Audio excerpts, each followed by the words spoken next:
anybody's looking to grow their social and be more engaged, you got to put 2 cents in the well for every one you take out. So every picture you post on Instagram, you better be liking and commenting or engaging with somebody on a direct message or an actual feedback rather than smiley face, fist pump, fire. You should literally be just having a conversation, and I guarantee you it'll move the needle for your business in a big way. Hey. Thanks for being in the REC experience. This is season 4, episode 4. Your host, Jas Takhar, with your girl, Laura Elto Stewart. Hello. What up? How's it going, Jazzy? It's been going really good. We've been so busy with tons of podcast episodes, but we've just finished off a couple of launches for Which is why both of our voices is a little raspy. It's so true. As I was talking, I was thinking, wow, my voice is getting raspy, right? Like, because we've been on the phones, face-to-face meetings, as well as we've been doing a lot of Zoom podcasts and Zoom meetings with our investors, because a lot of for our viewers and listeners, if you don't know, we have clients right across the country. Obviously, they want to start to look at investing into Toronto because it's such a safe place. We have tons of people coming in. Rents are at a record high. Those are always fun too, because you'll see the dog in the background and the husband checking in, waving. Are you talking about the Zoom call? Yeah. Even the podcast that we did not too long ago, that if you haven't seen it, go back with Tracy Tudor. Yes, and her home. Yeah. In her home. She invited us into her home, and we're so grateful. My God, I'd have to do like a full cleanup before you got it all done, calling the cleaning lady and get all that done. Oh God, gotta get the dog hair out of the way. I know you work a lot, but it's just have a tough time getting it all done. And when you have a dog like mine, it's never ending. Does he shed a lot? He sheds a ton. Yeah? Like it's unfortunate because I get home after the house has been cleaned, and then he's scratching his ear, and then all of a sudden just a cloud of fur. So is he into like jumping into puddles and all that kind of stuff as well? Or? Oh, he'll eat the mud in the puddles. For real? Yeah. He'll get in the puddle and he'll like claw at it and dig and to the point where it's in his face, it's in his nose, and he's sneezing. And he's just when you bring him back, like you got to spray him down, and how does that like? Yeah, but like, it's there's paws and hair and it clumps and you never get it off. If you're gonna have a dog like him, you just have to be comfortable. What kind of dog? Sorry, it's a lab. He's a Labrador. He's 4 years old, so he still has a ton of energy. And you just have to be comfortable with your house not being immaculate. You just got to get comfortable with it. That's it. Get rid of the mindset. It is what it is. Like, he's worth it. So our podcast today was with our friend from London, Ontario. Dear friend. One of REC's favorites. By far, hands down, one of the most supporting. And, a lot of people would say, well, you guys are kind of in competition because we're in the same business. Yes. And then, we hear that a lot. Why do you share information with each other? You guys are, in competition in terms of from an investor perspective, not an end user necessarily, but. Well, yes, from an investor perspective. Also, we're really kind of up to the same stuff, right? Like, but that's why we like him so much. I think that's what it is, right? It's a great point. Simeon mentions it. You mention it all the time. The media squad mentions it. Every time we have our friend Justin Konikow, like either live, which we had him live in the studio. Yeah. The setup was a little bit different. Yeah. Or if we have him on Zoom doing kind of a market update about London, Ontario. We had him on the pod session. We had the pod session in the Six Brewery. Yeah. Six Brewery, when he came down in Toronto. Everyone says the same thing, like, wow, there's just something about Justin that he comes in and brings a huge smile. Attitude is awesome. And maybe it's just because everyone sees how much we collab on certain projects together. But, Justin and I have a call once every 3 weeks or so. He'll call me around 8 a.m. because he knows I'm just about to pull into. Yeah, you just shoot the shit a little bit. Well, we talk about we shoot the shit on what's working well for us. Mm-hmm. Also, things that he's found to be difficult in the last 3 weeks. Also, myself, and that's the apparently first time. That's difficult. That was one of the first times our God, this almost tipped over. I know Clem's thinking about doing a video of me moving all my hands all over the place. He should have caught that. Finally gotten the best of you But here. it didn't drop it. I caught it. It's quick hands. But talking about Justin, and we every 3 weeks we talk about everything that's worked well for us and what's not working well. And it's really upped our game. And I'm going to take a saying from him. I'm not sure if he made mention of it in the podcast, but he always says, iron sharpens iron. And it's so I love that. True, yeah. Right? He said it to me maybe, I don't know, like a couple of years ago, and he'll always kind of drop it in my comments and on Facebook or on Instagram. If you guys have not seen his Instagram profile yet, it's Prime Real Estate Brokerage. Go check it out. That's his brokerage with him and his wife. And we talked a lot about it in the podcast, right? How he balances everything with work working. life, delegating, getting new team members, and that's hard for a lot of people, right? Giving up a bit of the control. For sure. Yeah. And he was actually talking about him going through it right now. Like he's going through trying to let go a little bit more, right? And as he's been documenting him going through it, you're starting to see a shift because he's able to produce more content and he's amazing on camera. Oh yeah, he actually might love the camera more than you do. I don't think so yet. I know it's close. It's getting close. I think the camera likes me more though. Love you, Justin. You're the man. You know I don't think it does like you more. He also went into the actual specifics on what the market is like in London for first-time home buyers and investors and sellers. His team takes care of all things residential, commercial, industrial. Like they do it all. They do it all, yeah. They really, really do it all. He has an awesome team. He himself is also growing out his media squad, which is just really cool to see. Well, it's one of those things we talk about it, you and I, a lot here, in that, you know, in business and who your clients are, who you want to work with, instead of trying to convince people to work with you want to work with people who believe what you believe. And I think that's what's been so fun about Justin, is because he just intuitively believes sort of the same thing that we believe. Right. And we run similar businesses. Yeah, it's so cool. Like, he'll even shoot me a quick DM on Instagram. He'll be like, Jas, your video format, it's not coming out properly. Like, he worries about it more than I do. He's looking out for us. Right, yeah. He's really looking out for us because he was at the game a lot earlier than I was. And so I'm still playing catch up in that sense. I envy him in a good way. Like I really watch what he's up to because I know how much he's going to share with me. And I hope he feels the same way. But guys, as I just mentioned, drop us a line. Let us know what you think about this episode. If you haven't subscribed yet, make sure subscribe. Check out all the links in the description to take you to Justin Konikow's Instagram and LinkedIn and Twitter and his YouTube page. Make sure that if you're in the London area or thinking, even considering any type of advice from a real estate perspective in London, Ontario, I'm telling you, he's dealt with probably about 25, 30 of our clients, own, Laura, that we've introduced them. Well, we wouldn't think to give it to anybody else. It wouldn't even make sense. And I know he just doesn't cover the London area, but I don't want to misinform you. Just check out his website. All the links to his contact is there. His contact information is there. Anything London, Ontario, check him out. And as always, we love your feedback, guys. Enjoy. Awesome. We did it. You can look there.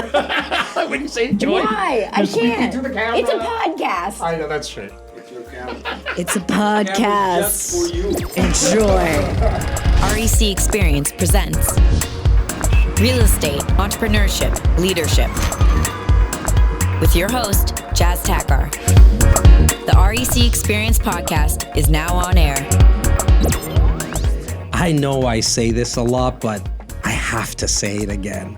I am so excited to have my guest with me, Mr. Justin Konikow, today, because it really is a no-brainer of an episode for us to do this together. And for our viewers, you see a lot of people in the room today because the two teams, my team here in Toronto and Justin's team from London, Prime Real Estate, were together in the same room. So excited to have you today, my man, Justin. How you doing? We're family, brother. This is exciting. This is obviously a long time coming because we've spoken about doing podcasts and doing a lot of content. And now to see the progression in my business as well as yours, and not finally to get together, it feels really good, my man. It's organic. That's the word we're talking about. Right. When we're talking about, doing this episode. Right. You're one of the most authentic guys I've ever met. From Means a lot. The day you called me and we met, and the friendship we've forged over the years. You know, we've always collaborated. We've gone back and forth on ideas. I've called you on things as you're in the GTA market, and it's been nuts and things got crazy in London. I called you for advice. You know, how do you deal with things like this? And we had a head start on our market by a couple of years, because you're like, oh, we've been dealing with this for years. This is how you handle this. And then things go one way or the other, and you've called me, and we've always jammed like a brother, right? How long have you been a realtor for? Just to give our viewers and listeners some context. So 2012, my wife threw me off a cliff, kicking and screaming. I had every presupposition of the real estate industry that you guys probably have. Sure. And my wife, I've learned over the years, is very intelligent. And whatever she says... You're not just saying this because it's recorded and stuff, no, right? Okay, and I'm not just saying this because she's the broker of record at my firm. You know, she's been an absolute blessing. Shannon, right? Shannon, yeah. Shout out to Shannon. Super smart. She'll never tell you this. MBA from Ivy. Very well educated, powerful woman. Very unassuming. And... you know, we were looking for a business to get into for a long time, and we looked at the restaurant business because I had a really strong background in there. She had a consulting business in Yorkville here, and there was kind of a natural progression. So we were getting courted by some large franchisees to take over their firms. Okay. She kept bringing up real estate, and I just, again, I had presuppositions of the industry. And Why? I said, you know what? I just worked really hard my whole life, right? Okay. I used to work 70-hour weeks changing tires and landscaping, and I worked in the restaurant industry, and like I just worked. Yeah. And like everybody else, I thought real estate agents don't work. It's golf courses and commission checks, right? Put up a for sale sign, it gets sold. What the heck did you really do is what sometimes we hear, right? 1,000%. Yeah. And I didn't want that to be my legacy. Yeah. She said she tricked me into getting my license, got my license, started doing the business, absolutely loved it, because it was really, she was right. She said, you know, you'll draw the type of people you want to work with. You won't work with the people that you don't want to work with. And that's really what it became. It became a referral business.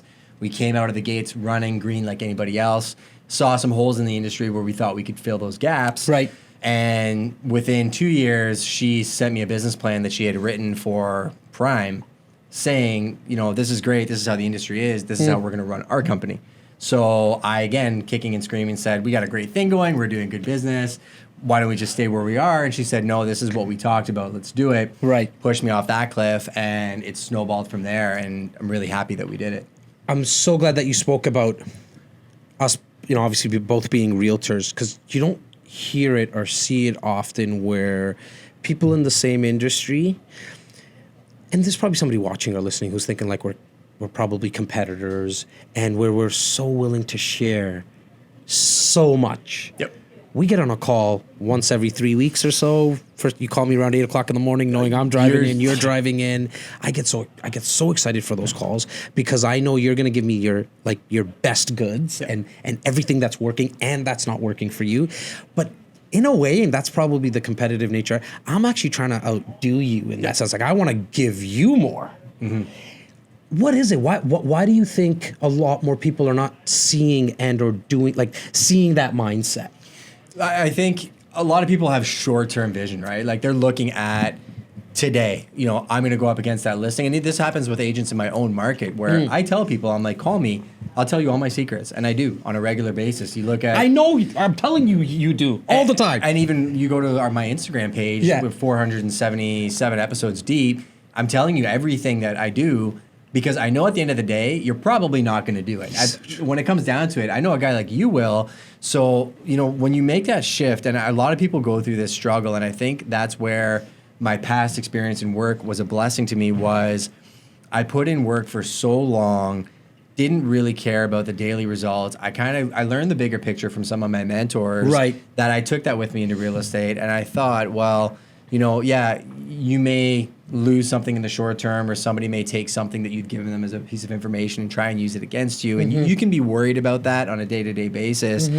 But you're building legacy. You've been in this business for a long time. You've seen good markets. You've seen bad markets. You've seen people come and go. And we're at that point now in our business where it's the exact same thing. I mean, it came to fruition yesterday where I was on a phone call with somebody and they told me they were dealing with somebody that they thought was one thing, but had put themselves on a platform from a very short-term basis. They were just regurgitating stuff that they had learned somewhere else. They'd never actually done it themselves. So not really a practitioner. Not a practitioner. They found that out really quickly and they shifted and they saw the light. And I think at the end of the day, that's what it comes down to. If you're being authentic to who you are, especially nowadays, it's going to translate in your media. So stuff like this that you're doing, people will learn who you are, and that's where this type of content to me is more enticing than even watching the news.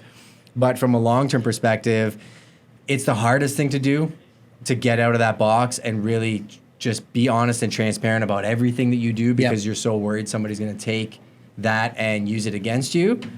The best piece of advice I can give you is nobody cares. Yes, so you can true. give them everything that you give them. They're worried about the bills they have to pay. They're worried about their boss. They're worried about the listing that, isn't selling that they have to deal with, right?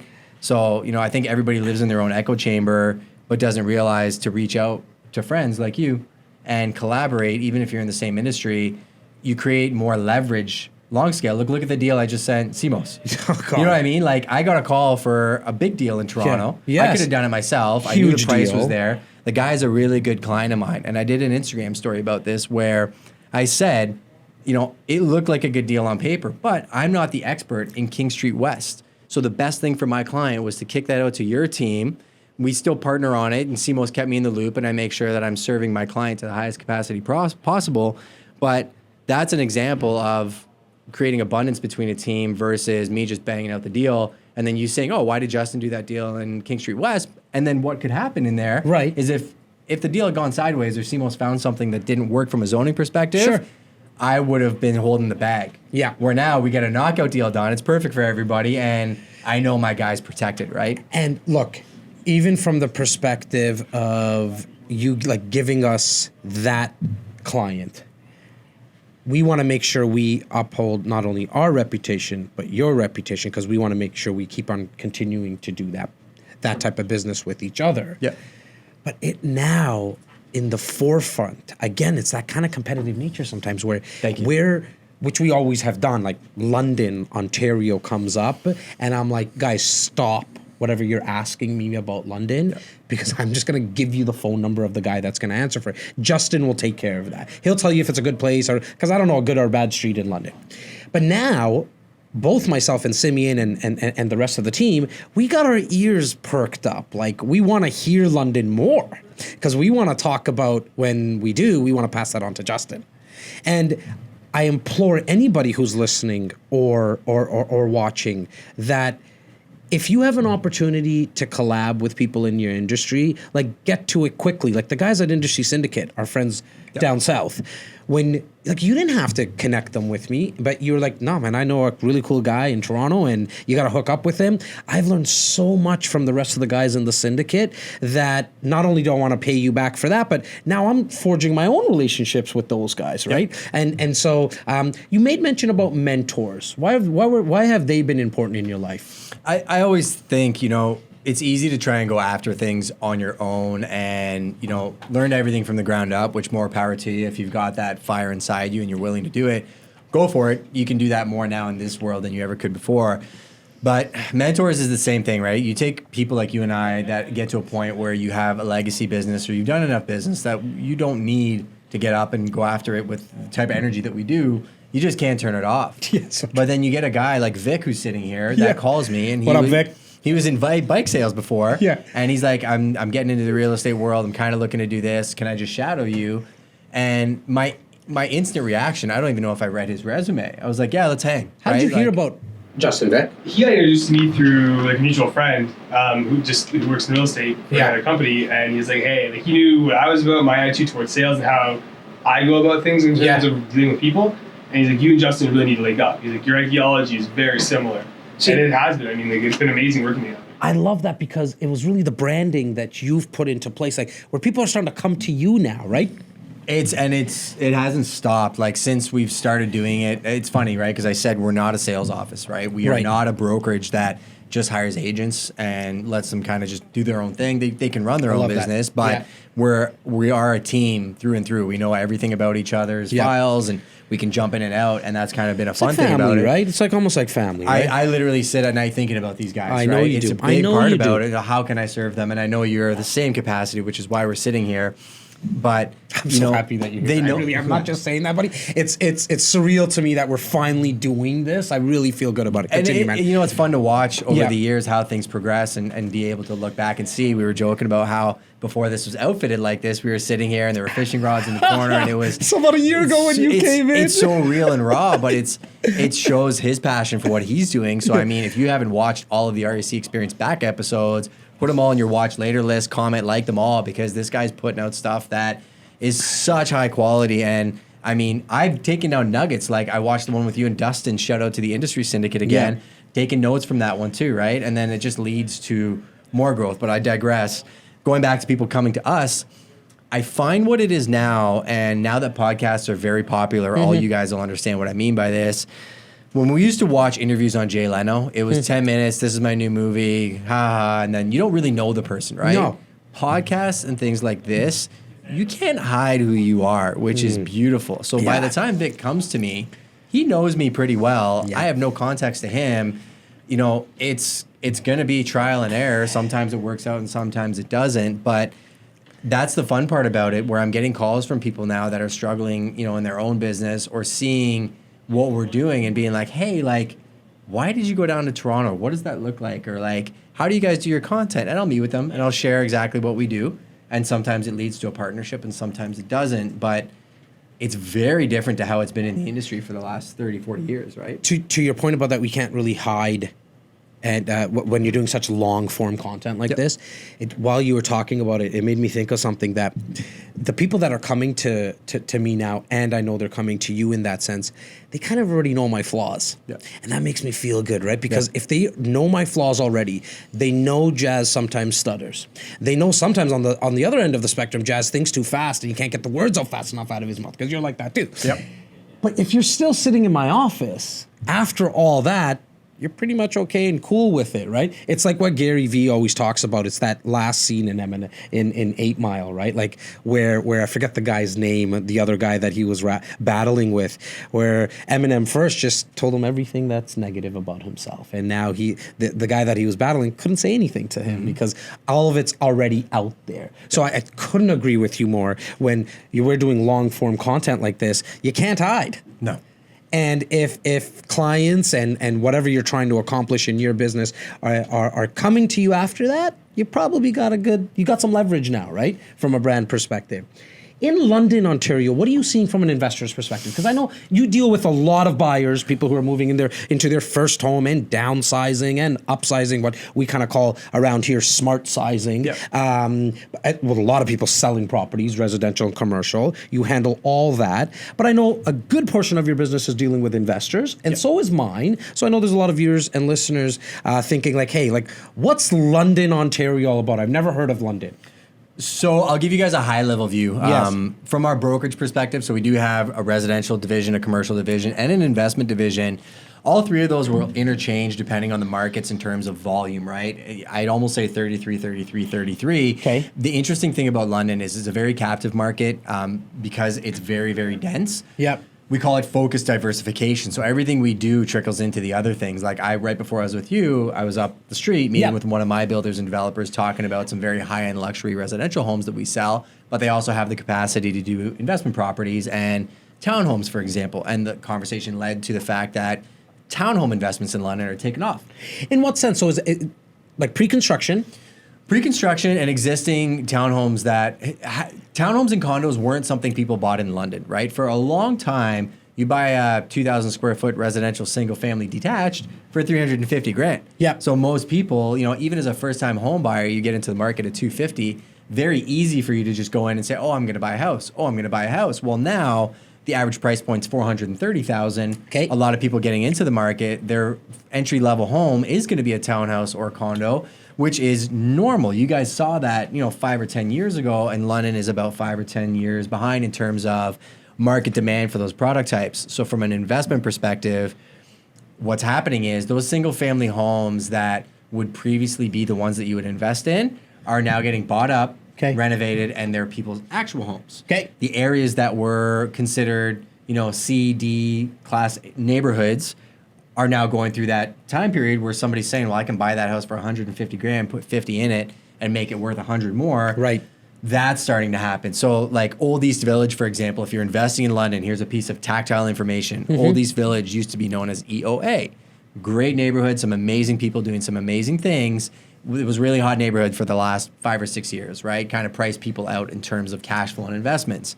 Hamilton Road is another pocket. That's where EOA was 10 years ago, where people don't want to invest just because the price point and just the type of tenants and things that you're dealing with. Well, now, literally over the last 60 days, so this is super pertinent, I have been watching our team involved in a lot of single family home transactions that have pushed the price point from 250s to 325 in 60 days. Those stats have not hit MLS yet. Like, you guys are getting the goods where the public doesn't even know this yet. Right. That all of a sudden, Hamilton Road backing onto Vauxhall Park, that whole segment is trading for 3.25. So from an investor's perspective, they're going to look at all those houses and say, oh man, that's an area where you can do granny suites, you can duplex these houses, beautiful big lots. You can get in there and make things happen. Then after that, the larger investors are going to come in and start doing infill. They're going to say, oh, I can build a 4-plex, a 6-plex. And because the rental rate in London, vacancy rate's super low. Right. And that market's tight. Talk to me about the vacancy rates and who are, well, let's start off with what is it? So what's the vacancy rate? What are we looking at around? CMHC would say it's 2.9%. Okay. The areas we invest in, you're typically like sub 1.5. That's pretty good. Like, that's really good. In Toronto, we're at like 1, a little under 1. So that's very strong. Who are the tenants? It's a mixed bag, right? Okay. Depending on the map, and we have heat maps that we send to our clients that show you the tenant profiles in different areas. That's cool. So let's start at the send me a copy of it. I want to take a look at it, and Anytime. I'll make sure that we get it out to people. So if you look at the core area, downtown London, very dense city, you're looking at like Woodfield and Old North downtown. That is a complete mix. You'll have young professionals, you'll have people that are going to school, you'll have people that work at brokerages that live in the area. Okay. It's a mix. I'd probably say 33 to 45% rental properties in that area. Okay. You move north near Western, you're going to get more students. You move east towards Fanshawe, you'll get more students, but that student rental market's probably only 27, 30% of the entire rental market. Okay. The rest is a mixture between professionals, which could be if you're near the hospitals, nurses, and people in the health professions, to people that are working in the finance industry or people that are working downtown, transitioning into home ownership. So they work there, or they rent a place for 3 to 5 years, save money for a house, move out, buy a house, somebody else takes their spot. Okay. So it really depends. And then depending on the areas, if you start going to like Hamilton Road, Blackfriars, you will find longer term tenants that have no interest in home ownership, which is interesting because it's always been home ownership. But we also know now young kids don't want their driver's license, don't want to drive cars. They just want to Uber everywhere. They don't want to own a home. They want to take their money and risk it starting a business. So it's a mixed bag. Now you guys know why I would never talk about London, Ontario, because you just heard what he had to say. He knows it all, so get in touch with him. From an investment perspective, are we seeing rental income cover expenses? We are, with an asterisk. Okay. Like anybody else looking for investments, a lot of times you call us and you say, I want cash flow and I want cash flow. Let's talk about that a little bit. I want to elaborate a little bit because we got some time here, Justin. I really want to talk about when you get that call. I want to see $1,000 a month cash flow, and if I don't see $1,000 a month, it's not a good property. Yeah. I don't want to invest. How do you walk somebody through that? It's pretty simple. Okay. I mean, the first thing I do is I sit down and I say, what are you actually trying to accomplish, right? And most of the times they're saying, I want to accomplish wealth. I want to, establish long-term wealth building so that I don't have to work anymore. And I'm like, okay, well, if you think you're going to buy, 4 cash flowing properties and quit your job and make $4,000 a month, it's not going to happen. Not going to happen. I'm not going to advise you to do it, especially in a hot market. It may work if you go to out east in Newfoundland, and I know there's some markets where there is some good cash flows. But then you get different types of tenants in those areas, and you don't see the passive appreciation. 1,000%, and you're bang on. I mean, Jazzy Fizzle, you're the man when it comes to long term. Right, buy and hold, and understand, convincing people not to sell their properties and begging people not to sell, man. I mean, you want to work with a real estate agent that doesn't want a transaction. You want to work with somebody that actually cares about you and doesn't care about the file. I've talked myself out of hundreds of deals that have turned into more because that trust is there. But going back to what I was saying, so if you want maximum cash flow, you're going to get maximum problems, right? If you get... What do you mean by that? Explain that. I've been pitched properties. There was one 20 unit that basically said... it's $750,000, cash flow is a couple grand a month. It's amazing. I walk through it. disaster of a property, I mean, your vacancy rate's probably 35% because non-payment, right? You're dealing with tenants that aren't going to be able to pay you in the long run. You're going to be up on the phone all night. Your property manager is going to quit. Not worth the headaches. I've sold properties that were negative cash flow, that were opportunities to my people to flip units, get rents up. They made $200,000 on those, right? So, you know, what you're looking at when you're just running numbers on the MLS doesn't really mean a whole lot. Chances are the information's not accurate. It's potential rents, which means even less than what I just said. But the people that you're working with, like this guy or our team, will be able to tell you where that property is going to go, because it doesn't matter where it is today. It doesn't matter what the cap rate is right now. It matters the risk that you're taking buying it, what the upside is, and are you protected from a cash flow perspective if the market tanks. And that's where we do sell properties that are cash flow positive. Or break even, so that if the market were to crash, you can still carry that property without taking money out of your wallet, right? That's why I don't think it's a big deal when properties come to my desk that are breaking even. It really excites me because as long as I'm not putting anything in out of my pocket, I'm getting the other massive ways of winning in real estate, which is the passive appreciation and the mortgage pay down. Like and I love the mortgage pay down aspect of it because it's black and white. There's no forecasting and or speculating around it. It's an amortization schedule. Anyone can Google it and figure out how much of my principal is going to be paid down. I just can't, like, if I could get people to understand that it's not all about cash flow. And I know you feel the same way. It's about creating wealth long term. I think the problem, and I'm sorry to cut you off, but not at all. The problem we're dealing with right now is there's a lot of people in the game that have learned this very quickly, and it's very popular to become Insta famous or jump on YouTube and talk about this stuff like you know it. I see people running seminars that people go to, and it's great for networking. It's always good to be involved in that kind of stuff. But who are you actually taking advice from? Are you taking advice from people that have seen it done before, long tail? Or is it just the people that are trying to fake it till they make it and then re-up that to some other income stream or sell you a course when they haven't actually done it themselves, right? I love my barber. He gives me some crazy fades. You can't see it today, but he gives me some wicked haircuts. But I'm not gonna allow him to talk to me about my real estate, right? Or I'm not gonna allow him to talk to me about my physical health because he's not necessarily the healthiest person, right? It's you hear it all the time. My Uncle Joe bought a property in 1972 and he lost money in real estate.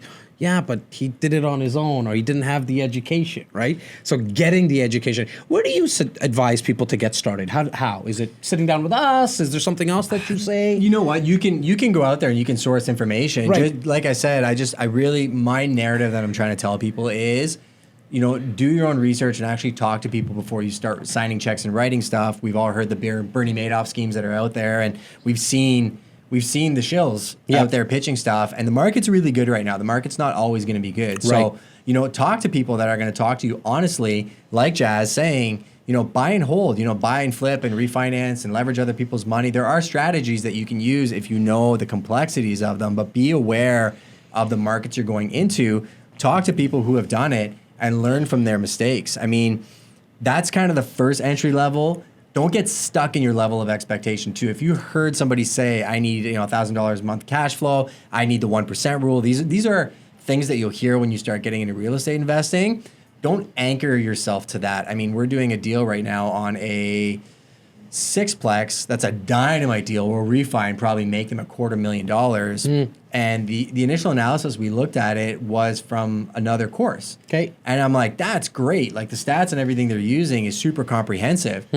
That does not apply to this property because from the appraisal value that we got off market, so I knew that there was a transaction 2 doors down of another property that had just appraised and sold that would lift this value $250,000. That's not information that you can just get from CMHC. It's not information that you can just go and source, but you know, we have checks and balances in place to say, here's how this all looks. We'll do the deal. If we see something we don't like, we'll be just as quick to kill it as we are to sell it. So I think that's another indicator when you're talking to somebody about, well, what if something goes wrong? If they don't have an answer for you, your radar should definitely go up. And don't be afraid to reach out personally to people like Jas and myself, even if you're working with other people. I mean, amount of time I've given advice to people working with other agents, I'm happy to do it because I know it's going to get reciprocated down the line, right? I tell people all the time, clients, if you're looking at a deal in Timbuktu, Saskatchewan, which I don't even know if it exists in Saskatchewan or not, but I just kind of pick on Saskatchewan in that sense, and I say, you need another set of eyes on a deal, just send it over to us. And it's like getting that second opinion from a doctor. I want to shift gears a little bit, Justin, because what I've seen kind of really neat with you, my man, is when I first originally met you, it was just you and Shannon. Yep. And now your team is growing, and not only the guys here, but there's guys back at your headquarters. Give us some tips to the listeners and viewers who are just starting out in entrepreneurship, starting out in business. How has that process been of growing a team? You know what's funny? It goes back to what I just said about from an investing perspective of not being set in your ways. So I take my own medicine, and what I thought we were going to be now, like every year I sit down and I map out what I want to accomplish. And I go back and I look every December, right? Around Christmas time, everybody takes downtime, goal setting and all that stuff. And it's funny to look at that list and see what I thought we were going to be and then see what we're becoming. Right. Couldn't be more different. Setting a long-term goal of serving people and really trying to work in our highest capacity was always our goal, right? Like our founding principles, do nothing out of selfish ambition or vain conceit, rather than humility, value others above yourself. And that is literally every single... I want you to say that again, just because I want to make sure everybody caught it. So do nothing out of selfish ambition or vain conceit, rather in humility, value others above yourself. Love it. So every single real estate transaction, we ask ourselves, is this in the best interest of the client? Because that's our fiduciary duty. It can be easy in this business because things move so fast to just deal with things left, right, and center. But that's our founding principle. And it's gone back to finding our company and saying, okay, we can grow really fast and we can hire agents. We had 12 our first year that wanted to join us. Right. And I said to Shannon, we're not ready. We're not in a place where, A, we can hire them, we have enough business to feed them, or even have systems in place to give them what we promised we're going to give them. We grew slowly. We had a couple people out of the gates, so we didn't grow faster than we were able to, offer service to those people. We built systems and processes with our people. There's a great book. I actually have it for you as a gift. I'm going to send it to you after when we're done here. So Jas just won. We do a monthly draw on our Instagram for engaged followers. So go to Prime Real Estate Can and follow us and engage, and you'll be up to win. Really more for the content. And this guy's content, daily tips and advice are second to none. And if you don't follow me, I'll put ads in front of you and you'll have to look at me anyways. You have no choice then. But it really talks about how work is changing, right? Like you look at the people that are here. I look at Gio, I look at Vic, I look at people that work for me, and they're probably not going to work for me forever. Right. I know they're coming to me for a period of time. They're going to learn, develop skills.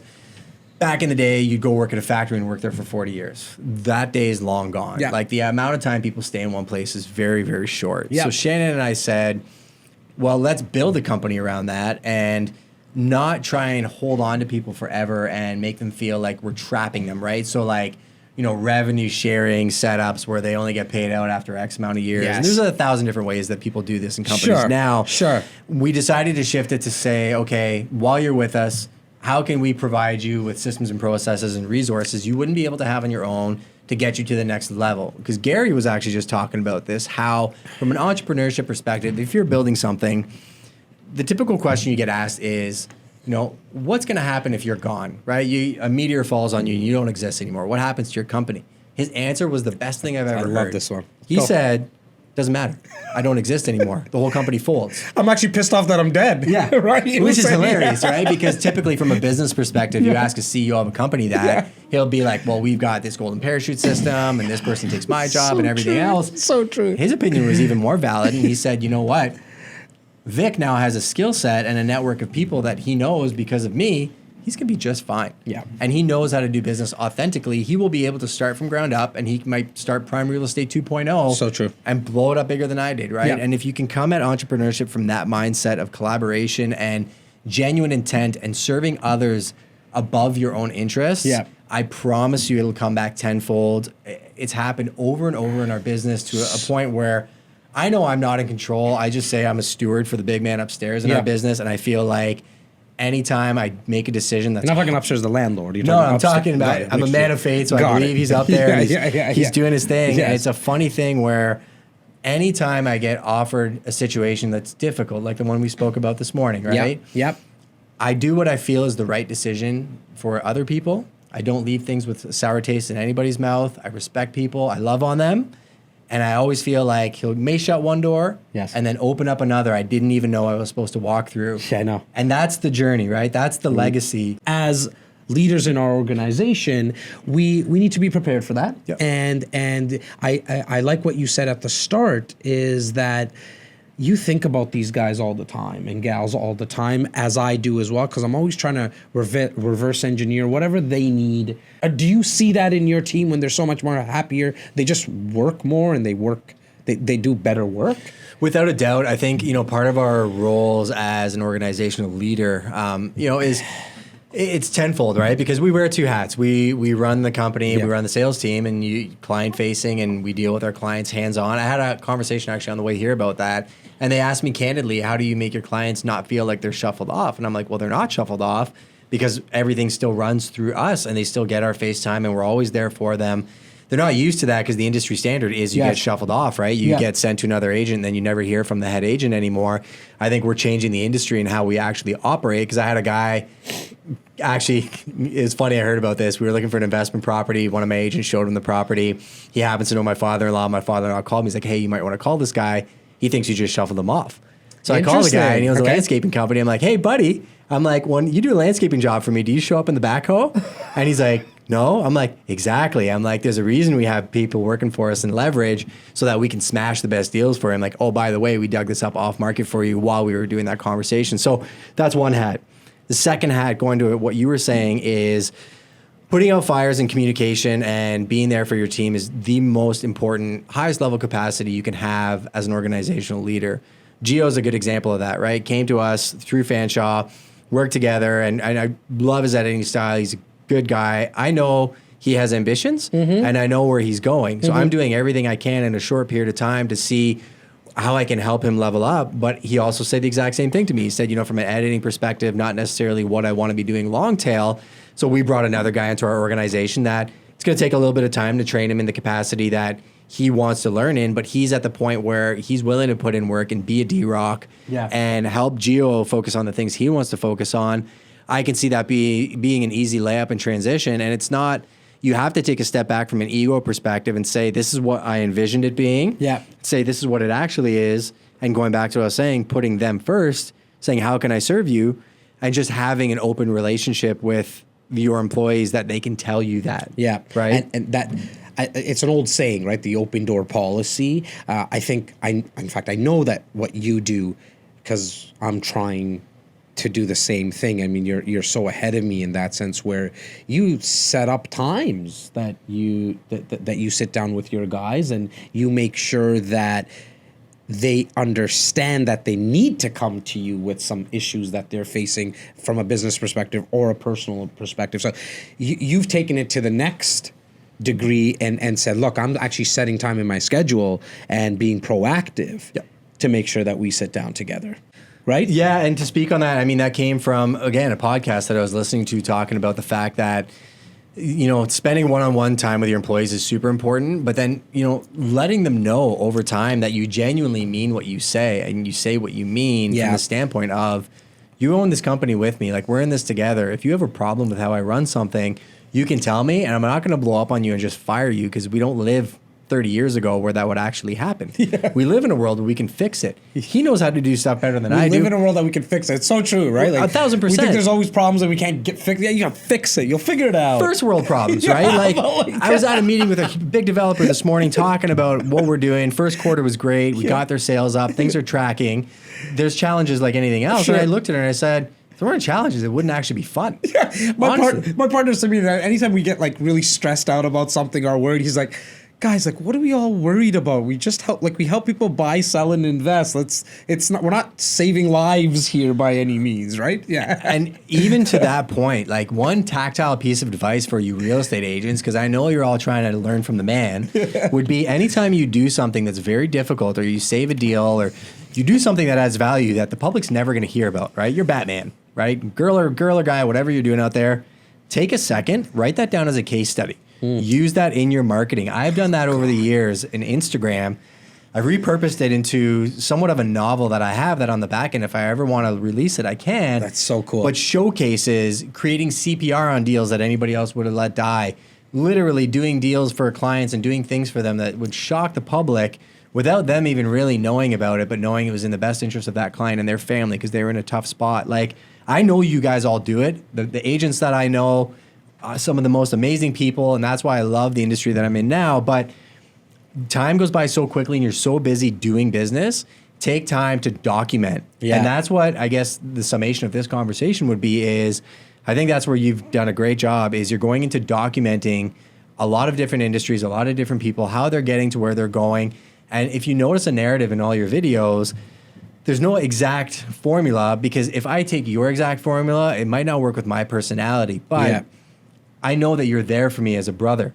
And if I get stuck somewhere and my ego is too big to reach out to a friend, I might crash and burn and lose it all. Yeah. But if you reach out to the community that you've built around you and it's done with genuine intent, that community will be there for you. And I like where things are going, despite how negative people are about social media and that whole narrative. Yeah. I think we're going to see more transparency. I think the fakers are going to get found out. I think Instagram's going to remove likes and all that stuff. They've done that already, right? The genuine content is really going to shine. Right. So the people that have been doing it long tail, knowing this is a 5-10 year game, are going to just surge right past the people that are buying followers and faking it till they make it. I'm so glad I never even got into it. First of all, I didn't even know how to do it, like how to buy followers and stuff. I'm sure obviously you can Google it and stuff, but I just was never into that. And if it wasn't for Tyler, who showed me one day how to see how many subscribers you have on YouTube, I wouldn't even know, because it was never, and it's till this day, it's never about that. It's all about somebody watching this video, listening to this podcast as they take their dog for a walk on the treadmill, drive, whatever it is, and say, shoot, that guy Justin, there's something about him. I'm going to go check him out. Yeah. And then 6 months from now to a year from now, they're listening to your content, watching your content, and they learn something that inspires them to take any type of action, whatever it may be, right? And so I know you're the same in that sense, Justin, where it was never about the followers, never about the likes. It was just about, let's put out content and see where it goes. My favorite thing to do is troll bots. So the bots that hop on my Instagram, you'll always see me chirping them. And you know what? They can't even read it because they post on a million accounts. And I do it for the audience, right? Like, I do it when somebody posts and says, hey, great post. You should like me for more followers or join my page. And I'll chirp them back and say, buy a house with me, and I'll go buy followers with you, which I would never do. But it's really, it's the premise of not caring, and it's the hardest thing to do, right? Because we all want to feel acknowledged. It's ever since we're little babies and we go to kindergarten or we go to high school. I struggled with that, on a personal level. I don't even think I've ever shared this on any of my platforms, but I always wanted to fit in. I was friends with everybody. I never tried to shut groups down. I got bullied when I was really, really young. Things happened, right? Sure. Like anything else. But it wasn't until, I was in my mid to late 20s that I really found who I was. A couple of years ago. Yeah, a couple of years ago. Easy, Tiger. You got the gray hair. Is actually, anyways, I'm not going to say my age, but. I got one of you coming too, don't worry. Hey, this guy, Babyface McGee over here. I think he's 19.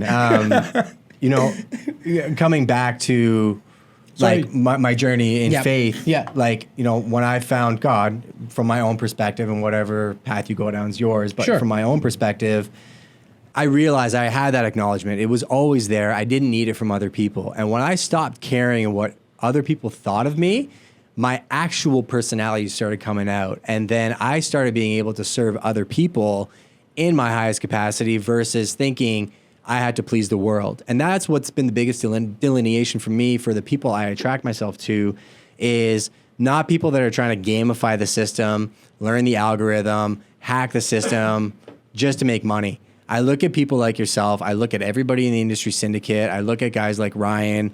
I look at people that we've have in our circles that are just genuinely good people, regardless of if the cameras are on or off. If they're acting the same way that they would when the cameras are on and they're doing the polished photos as they would if we were just grabbing coffee, those are the people that I want in my tribe. And I think those are the people that the world's going to see very soon. I love that about you and I, right? Because we knew each other before we started doing this camera stuff and podcasts and things like that. And I've seen no change in you. Like, you're the same guy. The first phone call that we got on, I still remember that call where I was trying to get you to come on board onto an investor group, and you're like, "What the heck is this group you're talking about?" Bernie Madoff. Yeah, that's what I thought it was exactly to start with, what right? you thought it was. And I was like, "Justin, dude, I've seen a couple of videos. I think you did 1 or 2 at that time or something."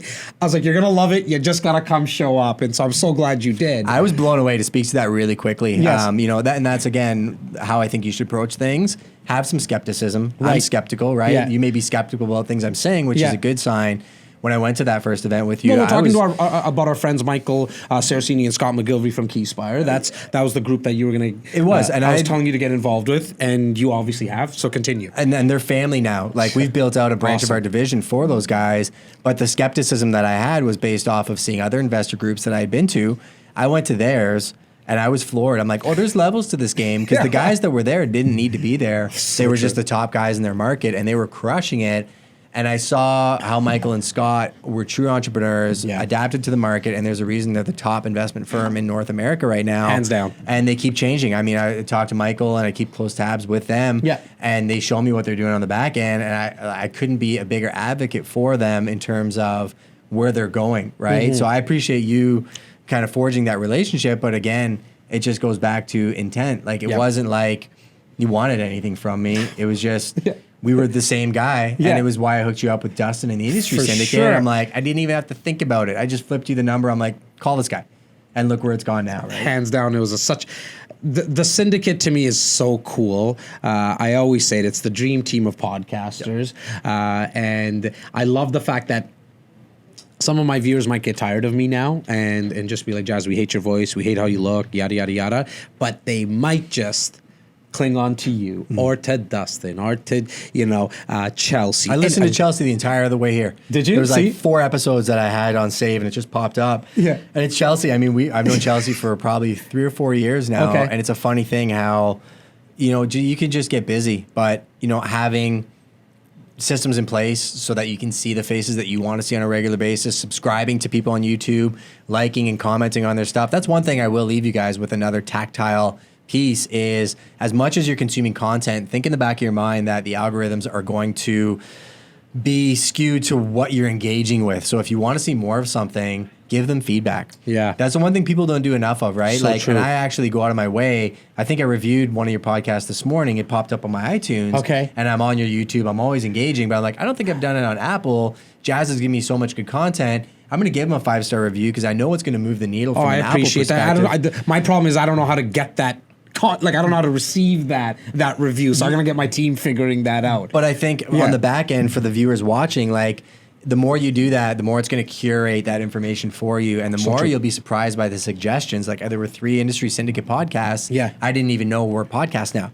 They came up as suggestions. Subscribe. I might not listen to them today, right? But they'll probably get a review from me in the next 30 days. So I think, if anybody's looking to grow their social or be more engaged, you got to put 2 cents in the well for every 1 you take out. So every picture you post on Instagram, you better be liking and commenting. You're engaging with somebody on a direct message or an actual feedback rather than smiley face, fist pump, fire. You should literally be just having a conversation. LinkedIn's a great strategy too, where Jamie Dodds and I were talking from the commercial perspective. One of the biggest things on LinkedIn that moves the needle, jump in the conversation, say something that you actually mean. Right. And I guarantee you it'll move the needle for your business. And if you're just doing it for like bullshit reasons, man, don't even do it, right? Like, really, honestly, with the right intent. And if it's the long-term mindset, if you have that, come with some goods. Like, there has to be some real comments that you're putting, not just bullshit, right? If you're copying and pasting, lose my number. Like, honestly, nothing will turn somebody off. I've unfriended a ton of people on LinkedIn that do that to me because I know you don't care about me. I know there's no genuine engagement there. Right. But if I post something and I get a genuine engagement on it or a conversation, that moves the needle. And I think for you guys, an easy thing to do, use audio. Everything's going to audio. Search, Gary said that 65% of search right now is being done with audio. Yeah. Get used to it so that you're a market leader when it comes to it. But if I see Jas's post and he talks about a new sale they just did, I may just hit the audio button as I'm walking to get a coffee. Say, Jas, super happy for you guys. No surprise there. Your team is top notch. Congrats, man. Period. Send. Yeah. That's how much effort it takes. Yeah. But we're so used to not even trying or double tapping. How many likes did I get? Yes. Okay, on with my day. Exactly. That little engagement will bring you more in the long run than 1,000 double taps all day long.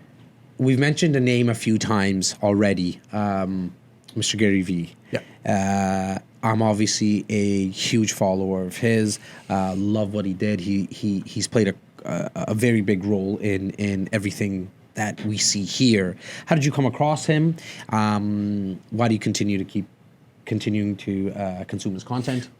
And I think out of that, people who are watching and listening who are not following him are seeing him. Hopefully they will, because I think that the guys, I truly believe, and I'm going on record saying it, that he is our Bill Gates, Warren Buffett, Jeff Bezos of our generation. But tell me how you came across him and why you continue following him. So the way I came across him was YouTube.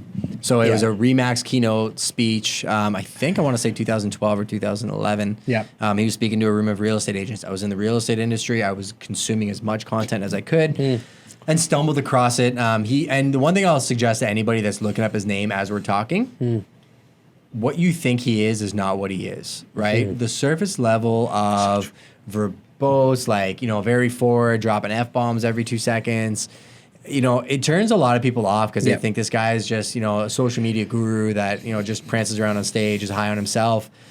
If you dig into his content, he's one of the most real, authentic, loving people you'll ever meet. I had an interaction at the Chamber of Commerce last week. We had or 2 weeks ago at an event, and a guy came up to me, and we know each other just through business, and he knows who we are through social. And he's like, yeah, things are great, right? Yeah, Gary Vee, you're on the hustle, right? Yeah. And I just said to him, I'm like, no. I'm like, we're doing our thing. I'm like, life is good. Shout out to our boy Simeon. What's up, buddy? He has the Raptors jersey, their game one, and shout out to our boy. I'm surprised he's not walking around with a basketball rim with a ball just bouncing 4 times into it. It's best, right? It's going good. Awesome. Family, right? But going back to what I was saying, right? He, it's one of those things where people look at him and they just make this assumption that he's like all these other guys I'm talking about, just prancing around on stage, just with a shtick. He's an actual operator. He actually hates the term social media guru. Or motivator. And a lot of people, going back to what I was saying about the Chamber of Commerce, the guy said to me, oh, you're on the hustle, you're on the grind, on the Gary Vee. And I just said to him, I'm like, no, life is good. We got a great team. We have amazing people doing amazing things. And I said, I'm excited for where technology and the market's going and to tackle that. But I think what people get wrong is they think, well, he just says you got to work all the time, no breaks, no sleeps. And he says, do what's right for you, right? Do what makes you happy. Like if you're happy making $60,000 a year, playing golf 4 times a week, then just do that, right? Yeah. Don't worry about keeping up with the Joneses and everything else. And the thing in his Remax talk that anchored me and has made him literally, he's like a brother to me from the standpoint that I consume his content regularly is he saw where the market was going before it went a long time ago, right? He wrote a book called Crush It and the Thank You Economy. And the Thank You Economy was my anchor, where he said, for the longest time, we grew up in a time where big box retailers would use smells, sounds, and ads to get you to buy their products. Yep. We all know it, right? Yep.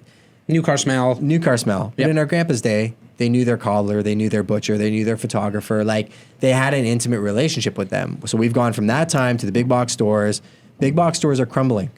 Transparency is coming through. We're going back to the thank you economy where you're only going to use me because you know somebody who happens to know me and I'm actually vetted. I can say whatever I want online, but unless you have a track record or something you can bank on. Yeah. And that's kind of what got my attention. And then I saw how every time there was a big social shift online, whether even right now, right, that he says, watch what he does, not what he says. Yeah. Twitter. He's driving everybody to his Twitter. So true. Right? Twitter fell off for 4 years. Yeah. It's coming back as the water cooler and conversation piece.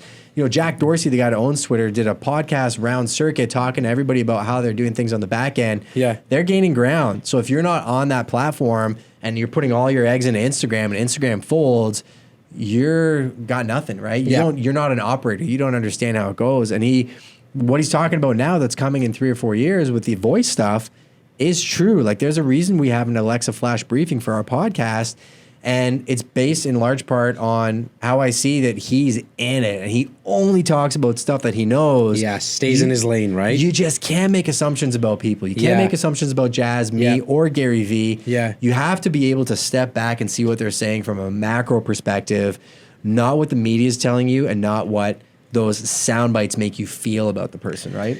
You said living the life. I have to ask, how are you balancing not only work-life balance, and maybe it's the lack thereof, because I'm honest to my viewers and my listeners that I have no balance in that sense. I go all in on this. I see my kids and my wife, essentially on vacation, and on Sundays I take Sundays off. So there's not a real true balance. With you, it's very interesting because you work with Shannon. Yeah. How do you balance that? Or not? I don't balance it. Yeah, I mean, it's the same thing, right? I think that the work-life balance thing's a myth. Okay. I think anybody telling you that you're going to have this perfect balance doesn't exist. I look at it as 5 cups on a table, right? You got this much water, and you have 5 cups, right? Yeah. You can only put so much water in each cup before you don't have any water left. So you've got your family cup, you've got your parenting cup, you've got your work cup, you've got your personal cup, whatever you have in your life. Yeah. Faith, whatever it's going to be, right? Yeah. I can spend a month in prayer on a retreat and be in a great place and fill that cup up, and then all my business is gone and my wife hates me because she's been dealing with the little one by herself and we have no relationship, like spousal, or my cup, like my relationship with Shannon is a cup. So I'm very cognizant of having a conversation with them sometimes and over communicating what expectations are. Like the last 2 days, I've worked from like pretty much 6 a.m. until 11:30 p.m. both days, just because like we're farmers, right? You plant seeds, the crops got to come in, you do what you got to do. I told Shannon, hey, my call's forwarded to the office right now. Team's taking care of everything. I'll talk to you when I'm done. Right. And she's fine with that to a certain degree. Sure. Right? Like she does own the brokerage with me and she runs the back end. She's amazing. She runs all the legal accounting. She runs the staff. Every deal we do, she's got to do 50 things, right? So I don't even see half of what she does. Right. But we do take time where, we will turn the phones off. We'll send it to the team. We've got systems in place to make sure nothing gets dropped, but that's where creating an abundance mindset with your team and not feeling like I got to keep every deal to myself enables you to have that leverage. Like we've got more capabilities than any single agent because of the fact that there's 11 of us. There's 60 a year guys where if you're like, hey, you know what? I got to go out for a date with my wife for 8 hours. These 3 files are on the go. They got to get smashed. You have people that can do that for you, right? If you're by yourself, I'd be very, very scared of how you were going to manage that balance, right? I wouldn't. It would be one of the toughest things for me to do now. I knock on wood. To do this by myself now, right? I love the fact that I have so many team members to not only help me, but to watch them grow and all the stuff we were talking about earlier. On the flip side, and I guess essentially the same thing when you're talking about the cups and Gary, so it's all kind of coming together about his hustle and talking about the grind. It's not all that he's about. I don't like the fact that when people are judging someone, and I guess it's coming to me now, which is you're working too hard, you're hustling too much. Where to me, like I just found out like last night, somebody mentioned to me that it was Victoria Day long weekend. And I swear to God, it pissed me off so much because I don't need the day off. Yeah. And now, like it just came to me because it's usually later on in the month. I'm just kind of wired that way. And now I have to give everyone a day off. And I'm not all about like, what do they call that? Like just you're not driving them exactly. to I'm work not driving. That's not what I am. Right? And we have a lot of fun. I give them a lot of time off. But it was more like, shit, now I'm going to be forced to take a day off. Seems like a lot of days off. You know what I'm saying? It seems like there's random vacations now, like every 3 weeks. To me, vacation, and in all honesty, and I'll probably get a bunch of comments and a bunch of feedback, and people are pissed off at what I'm about to say. Like, vacations actually give me more and anxiety than anything else. So my wife is trying to plan a vacation sometime in August, and her just talking about it, something happens to my stomach. I'm like, shit, I got to be away from the office, and I can't work. But that's me. So I've got a tactile thing to give you. Yeah, 100%. Okay. I get it, right? Like anybody that's in this mindset, we all struggle with the same things because you go on vacation, like 6 hours in, you're like, oh, I got all these ideas. You're writing them down. You're like, I want to execute. Yeah. I time block, right? So what I'll do is like when we're on vacation, we went away for a couple weeks in March. Right. It was March. And 9 a.m. to 10 a.m. work, 9 p.m. to 10 p.m. work. Okay. So I had those 2 time blocks. While I told my you were clients away. while I was away. I like that. Okay. Yeah, now I'm already starting to feel a little bit better because I'm allowed to work while I'm on vacation. But right? and there were times where I didn't, right? Like there was one night we had a really nice dinner and I told Shannon, like she asked me, she's like, we're gonna go do this. I'm like, totally cool. I'm just gonna do this then. Is that cool with you? Over communicating with your spouse is something that's very important. I don't do enough of it. Like if she's watching this, it's easy for me to say it. Nobody's perfect, right? Like I'm not perfect. The team knows this as well too. Like, you talked earlier about how they know your flaws. My team knows my flaws. Right. I'm self-deprecating. I'm fully aware of how my mind works. I said to Nathan yesterday, it's a circus in there, and I come up with 150 ideas every day. But we're like walking contradictions. Our right? 80% that we do is ironclad, right? Sure. Like the numbers we put up on the board and how we operate is 80. My 20% can be the circus. Yeah. Because in that 20%, I'm going to find the next 80%. Yeah. So when the market shifts, we're going to be market leaders in how we do things. I've always thought that way.